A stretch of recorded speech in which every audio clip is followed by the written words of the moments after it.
Video saya yang kedua kali ini khusus membahas mengenai tuduhan-tuduhan yang seringkali dituduhkan kepada hamba-hamba Tuhan yang sering mengadakan KKR-KKR kesembuhan, ibadah-ibadah kesembuhan ilahi, dan mereka menuduhkan bahwa pendeta-pendeta yang mengadakan KKR-KKR kesembuhan ilahi memakai kuasa perdukunan, ya, sehingga mereka terang-terangan mengatakan bahwa yang sebagian besar para pendeta-pendeta yang melakukan ibadah kesembuhan ilahi itu bukan berasal dari Tuhan, tetapi berasal daripada kuasa-kuasa kegelapan, roh-roh jahat, sehingga menolak bahwa itu bukan dari Tuhan, tetapi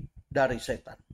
Nah, tentu yang memberikan satu tuduhan-tuduhan ini bukan dari orang-orang sebelah, dan saya tidak perlu membahas tuduhan-tuduhan yang disampaikan oleh orang-orang yang bukan orang Kristen, tetapi saya menjawab tuduhan-tuduhan yang disampaikan oleh orang-orang Kristen sendiri, bahkan para pendeta-pendeta yang sangat banyak pengikutnya, penggemarnya, ya, karena dia seringkali membuat satu apologet dalam menyampaikan ajaran-ajaran firman Tuhan yang disampaikan. Saya ada mencatat beberapa tuduhan-tuduhan yang saya rasa perlu saya menjawab, tuduhan-tuduhan yang seringkali mereka sampaikan, bahkan ajarkan kepada banyak orang. Yang pertama, mereka katakan bahwa kesembuhan itu bersifat permanen. Dalam hal ini saya tidak perlu menyebut siapa nama pendeta itu, atau siapa yang menyampaikan, karena saya tidak berurusan dengan pendetanya, tetapi saya berurusan dengan ajaran yang disampaikan oleh mereka. Sebab itu dalam video ini saya tidak akan menyebut siapa nama itu, tetapi yang saya harus bantah ajaran-ajaran yang seringkali menyesatkan banyak orang, dengan satu statement-statement yang kelihatannya benar, tetapi menurut saya ini nggak benar, karena dia berkata yang pertama bahwa kesembuhan itu harus bersifat permanen.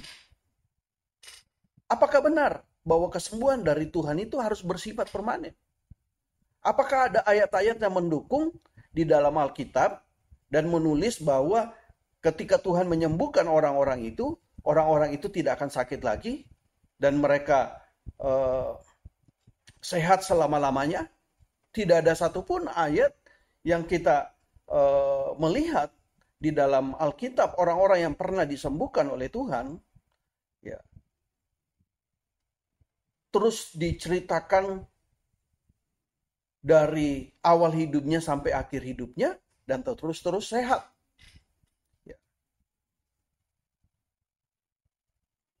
Jawaban saya bahwa apa yang dituduhkan bahwa kesembuhan itu bersifat permanen adalah jawaban yang bodoh. Saya katakan dengan tegas ini adalah jawaban yang menyesatkan. Karena apa yang saya pelajari, apa yang saya lihat, bahwa tidak ada kesembuhan yang permanen. Bahkan di dalam Alkitab kita lihat bagaimana Raja Hizkia ketika dia disembuhkan oleh Tuhan, Tuhan hanya memberikan 15 tahun kesempatan hidup. Artinya apa? Bahwa kesembuhan itu tidak permanen. Kalau Hizkia diberikan kesempatan 15 tahun, ada mungkin orang lain diberikan kesempatan hanya 2 tahun ada yang 1 tahun, bahkan mungkin ada hanya bulanan, ada yang 10 tahun. Tidak ada satupun yang mengetahui berapa batas waktu yang Tuhan berikan kepada orang yang disembuhkan oleh Tuhan. Tetapi jawaban saya, tidak ada kesembuhan yang permanen. Kalau kesembuhan itu permanen, maka orang itu tidak akan mati lagi. Dia akan hidup selama-lamanya. Orang itu bisa sakit. Sebagaimana saya sudah membahas dalam video sebelumnya. Ada orang sakit karena kutuk. Ada orang sakit karena dia berbuat dosa. Nah, ketika orang ini tidak bertobat, Tuhan memberikan kesempatan untuk hidup dan dia tidak bertobat, dia masih kembali kepada hidupnya yang lama. Saya mau katakan bahwa orang ini bisa sakit lagi. Dalam pengalaman saya, beberapa orang saya mendoakan, banyak orang-orang yang sakit. Beberapa tahun yang silam, saya berdoa kepada satu bapak yang tidak mengenal Tuhan, yang tidak percaya kepada Tuhan. Dan suatu waktu dia masuk di rumah sakit, dia diperiksa oleh dokter, dan dokter mengatakan tidak menemukan penyakit satupun dalam diri daripada bapak ini. Hampir seminggu dia di rumah sakit, dokter belum menemukan penyakit apa yang diderita oleh bapak ini. Karyawan daripada bapak ini mengenal saya dan menelpon untuk saya datang di rumah sakit kalau bisa mendoakan bapak ini. Dan saat itu saya datang untuk berdoa pada bapak ini. Selama hampir 1 minggu dia di rumah sakit, tidak bisa makan, hanya makanan itu hanya melalui infus. Tetapi hari itu ketika saya berdoa kepada bapak ini, hari itu juga dia mengalami kesembuhan dari Tuhan. Hari itu dia langsung meminta untuk makan. Sehingga mujizat terjadi, kesembuhan terjadi pada saat itu. Tetapi ketika dalam rentang berapa hari saya menelpon untuk ayo datang ke gereja, datang kepada Tuhan. Tetapi bapak ini tidak satu kali pun muncul. Saya memanggil dia untuk pergi ke gereja. Dalam waktu singkat, mungkin kurang lebih 1 atau 2 tahun, bapak ini kembali sakit dan tidak lama dia dipanggil Tuhan. Ini membuktikan, menunjukkan bahwa kadang orang diberikan kesempatan untuk sembuh, bukan berarti bahwa penyakit orang ini bersifat permanen. Karena ketika Tuhan memberikan kesempatan untuk hidup yang seharusnya mungkin pada saat itu dia harus mati, tetapi karena ketika didoakan, Tuhan memberikan kesempatan, tetapi karena kesempatan itu tidak digunakan baik-baik untuk dia bertobat, dia mau datang sama Tuhan, sehingga penyakit itu bisa datang dan pada akhirnya dia harus meninggal. Jadi saya menjawab bahwa tuduhan ini tidaklah benar, bahwa tidak ada kesembuhan itu yang bersifat permanen. Kalau seseorang yang pernah didoakan sembuh dan sakit ulang, hal ini menunjukkan bahwa itulah batas waktu yang Tuhan berikan kepada orang itu. Sehingga kita tidak perlu menuduh bahwa kalau dia sakit ulang berarti itu bukan dari Tuhan. Ini adalah tuduhan-tuduhan yang menurut saya yang tidak bisa dibuktikan. Ayat satu pun saya tidak pernah temukan seperti ini.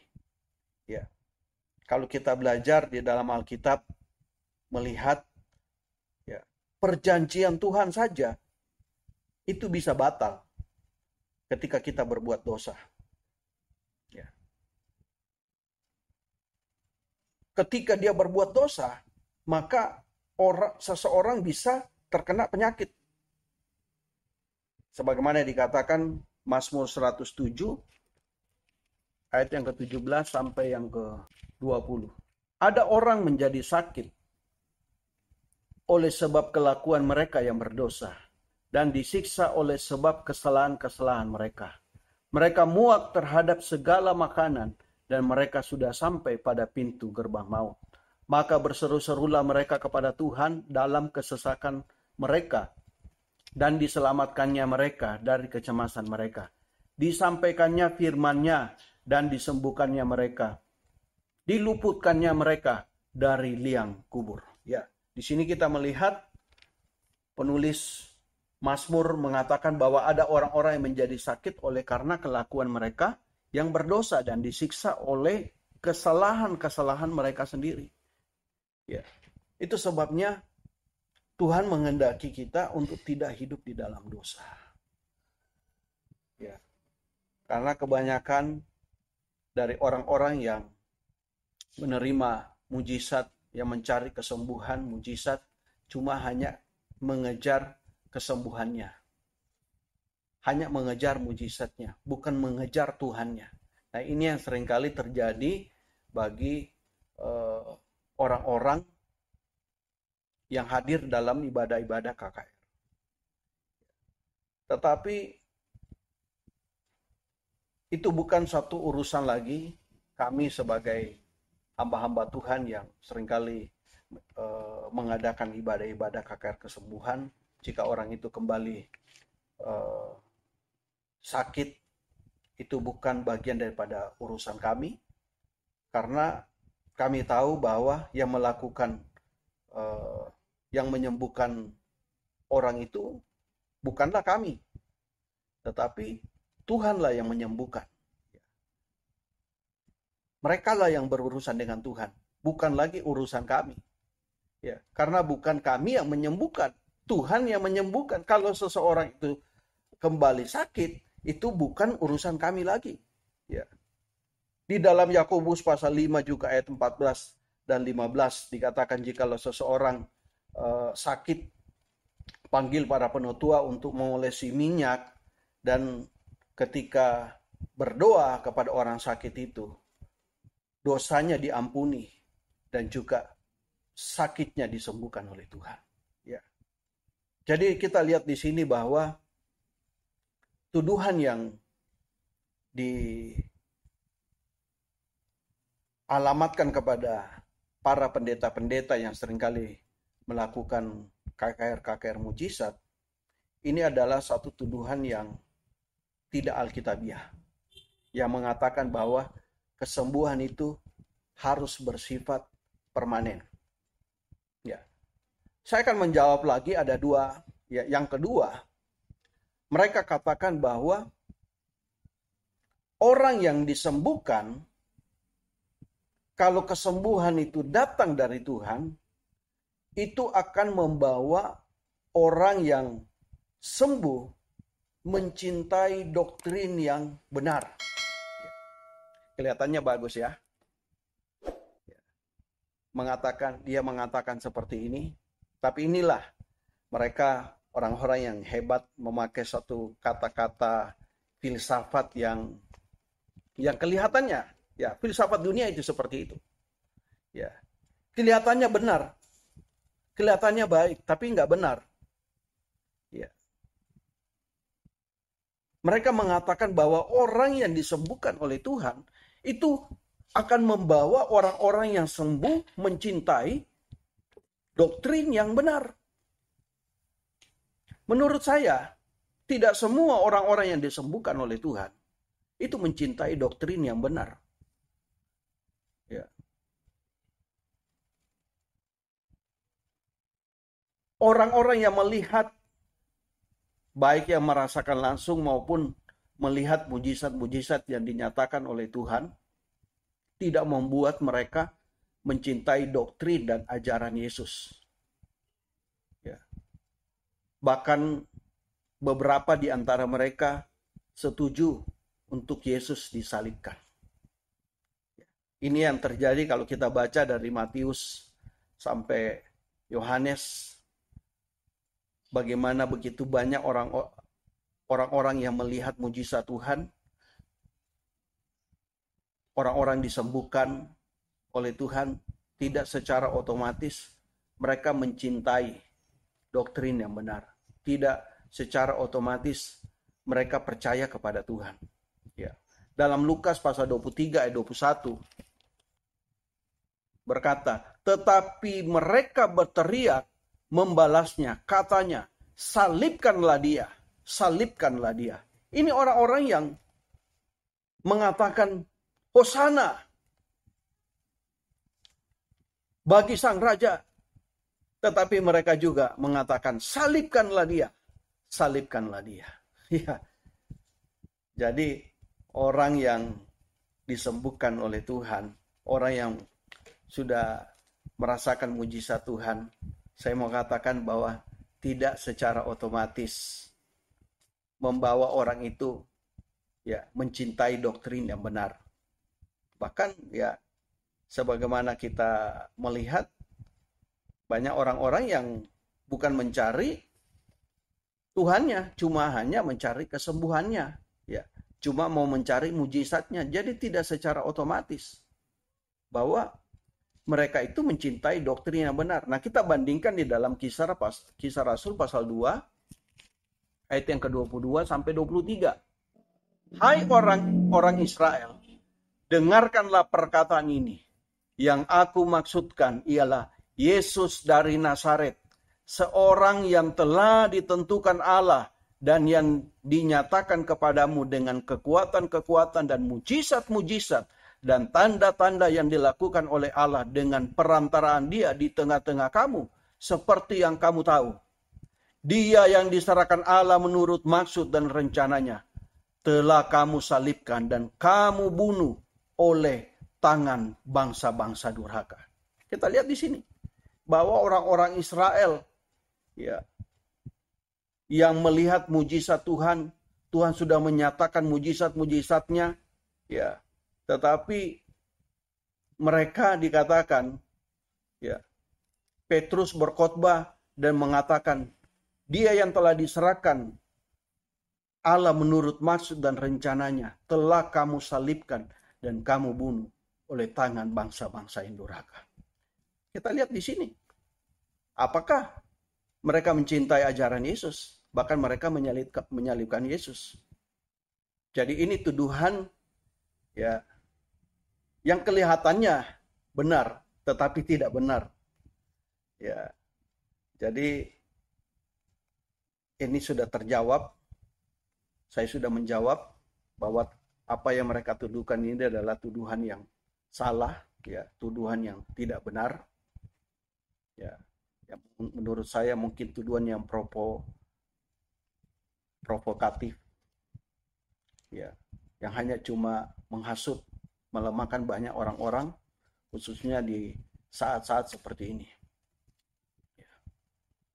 Orang-orang yang melihat mujizat tidak secara otomatis mereka mencintai doktrin yang benar. Kita juga dapat lihat di dalam Yohanes pasal yang ke-6 ayat yang ke-25.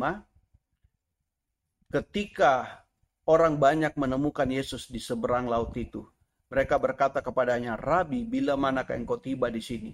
Yesus menjawab mereka, aku berkata kepadamu sesungguhnya kamu mencari aku bukan karena kamu telah melihat tanda-tanda, melainkan karena kamu telah makan roti ini dan kamu kenyang.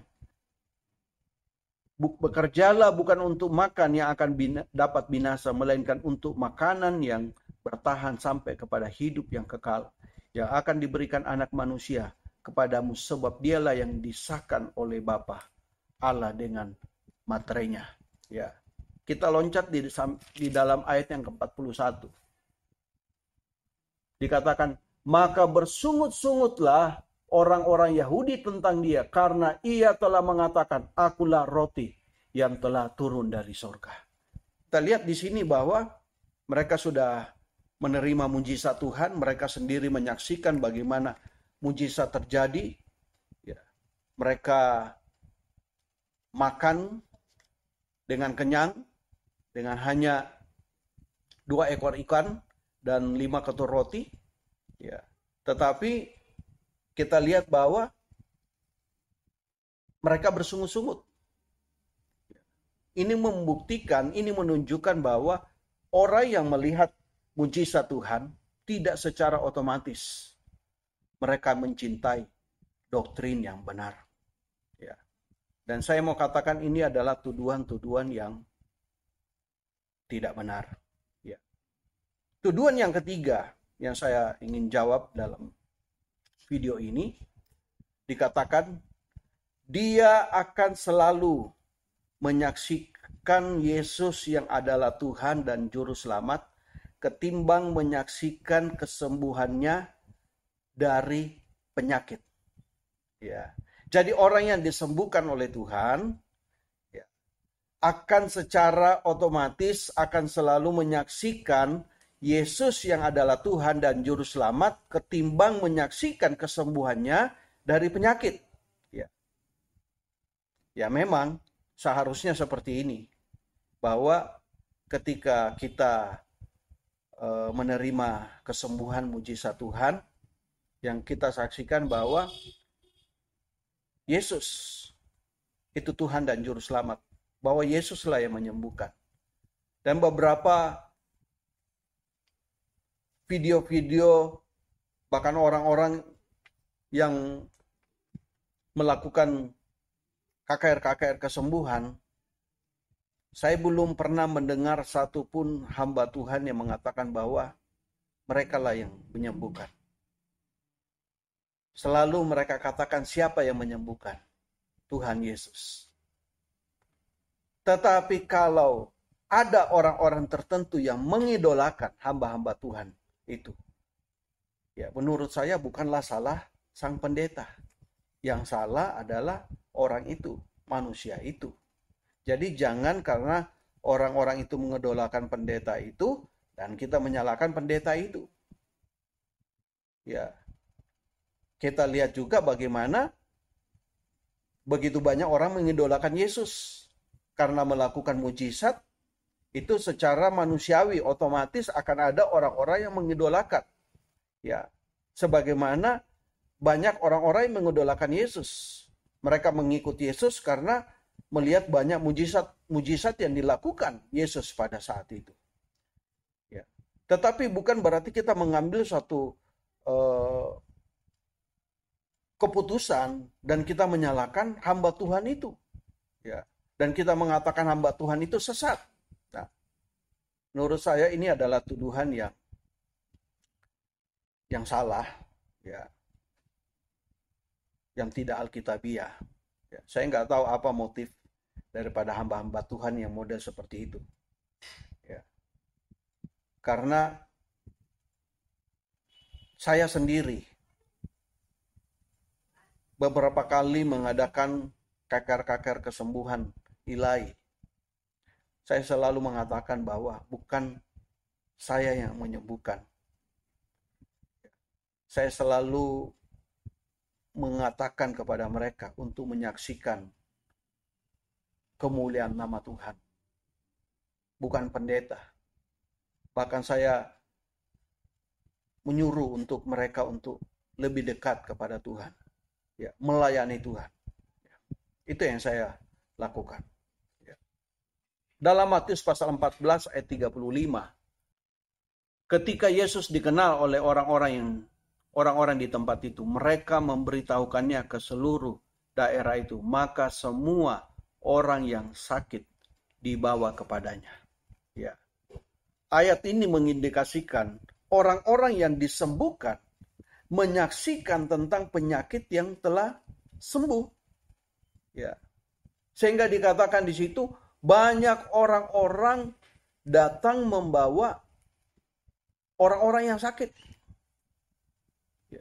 Karena mereka mendengar tentang apa yang dilakukan oleh Yesus. Di mana Yesus banyak menyembuhkan orang-orang sakit pada saat itu. Sehingga mereka membawa banyak orang-orang sakit. Di dalam Markus pasal 1 ayat 44 sampai 45. Bagaimana ketika Tuhan menyembuhkan orang yang sakit kusta.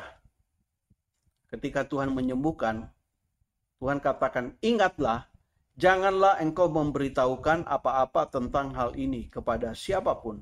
Tetapi pergilah, perlihatkanlah dirimu kepada imam dan persembahkanlah untuk pentahiran persembahan yang diperintahkan oleh Musa sebagai bukti bagi mereka.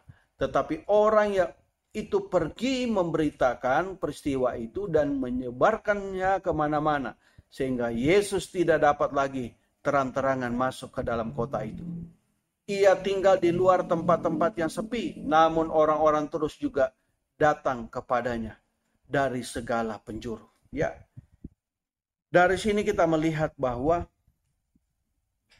apa yang dilakukan oleh orang yang telah disembuhkan oleh Tuhan. Tuhan mengatakan bahwa jangan engkau memberitahukan apa-apa tentang hal ini kepada siapapun. Tetapi orang ini tidak mendengarkan perkataan Yesus. Dia malah menceritakan kepada banyak orang bahwa dia telah disembuhkan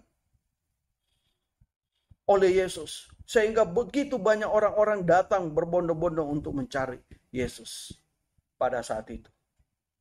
Dan dikatakan bahwa Yesus tidak bisa lagi secara terang-terangan, secara leluasa untuk masuk ke kota itu. Karena begitu banyak orang mencari dia.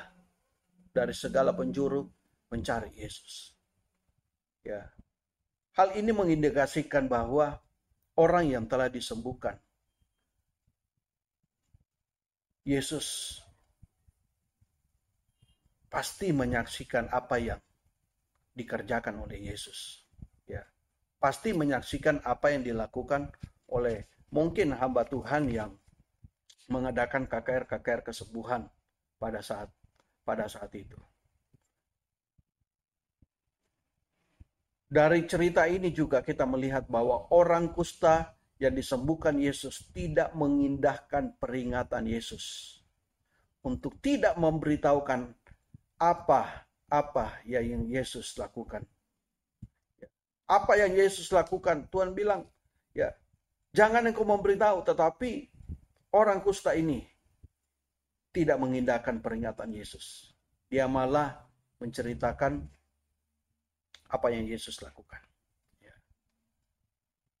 Saya akan menjawab lagi bagian yang keempat. Ya.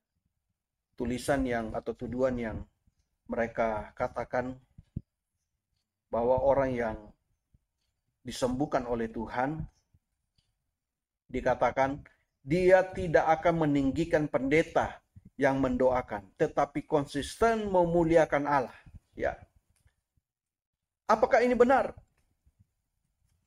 Menurut saya tidak semua. Karena ya tidak secara otomatis. Bisa saja orang itu karena belum memiliki pemahaman yang benar tentang kebenaran firman Tuhan, sehingga ia meninggikan manusia. Tetapi orang yang mengerti, orang yang sudah tahu kebenaran, tidak mungkin dia meninggikan pendeta yang mendoakan. Dia pasti meninggikan Tuhan. Tetapi kalau orang itu belum dewasa, yang mungkin dia tadinya belum tahu apa-apa tentang kebenaran firman Tuhan, bisa saja dia meninggikan sang pendeta karena mereka belum mengerti. Ya. Jadi menurut saya bahwa apa yang dikatakan hamba Tuhan ini yang mengatakan kalau orang itu disembuhkan oleh Tuhan, dia pasti tidak meninggikan pendeta, tetapi konsisten memuliakan Allah. Ya. Saya akan menjawab, apakah ini benar, apakah ini alkitabiah? Menurut saya ini tidak akan jawaban yang bukan alkitabiah.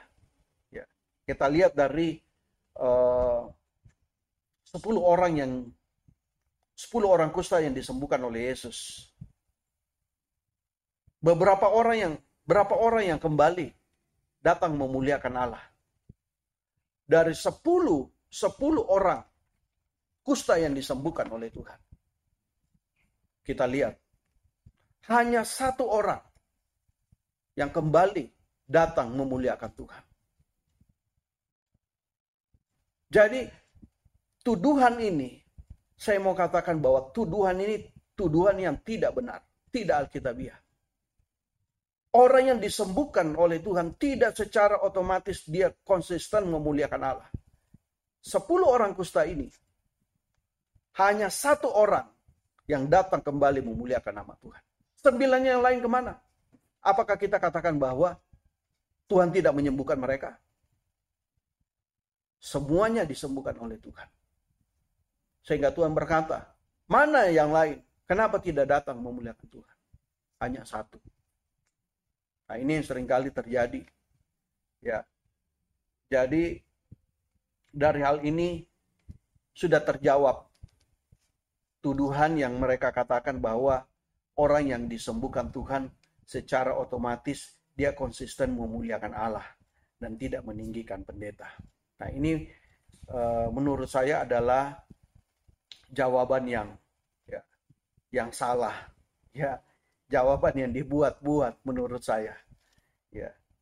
Dia tanpa meneliti firman Tuhan, ya, tanpa melihat firman Tuhan baik-baik, mungkin karena merasa dirinya dia seorang doktor pakar teologi, ya, sehingga asal menjawab saja. Ya, menurut saya dia asal menjawab. Kalau dia mengatakan bahwa orang yang disembuhkan Tuhan secara otomatis dia memuliakan nama Tuhan.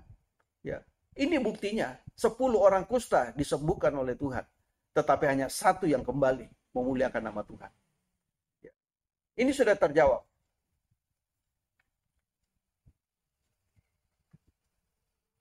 Karena banyak orang yang disembuhkan Tuhan kembali berbuat dosa. Ini yang menjadi senjata mereka untuk menyerang pendeta-pendeta yang buat KKR kesembuhan. Ya. Saya rasa ini sudah menjawab apa yang dituduhkan seringkali tuduhan-tuduhan yang dialamatkan kepada pendeta-pendeta yang mengadakan KKR kesembuhan. Dan video selanjutnya nanti saya akan membahas beberapa juga yang perlu saya tanggapi, khususnya tulisan-tulisan yang mereka yang anti kesembuhan, anti KKR kesembuhan, dan ini juga banyak orang percaya dengan tulisan-tulisan dia. Tuhan memberkati kita.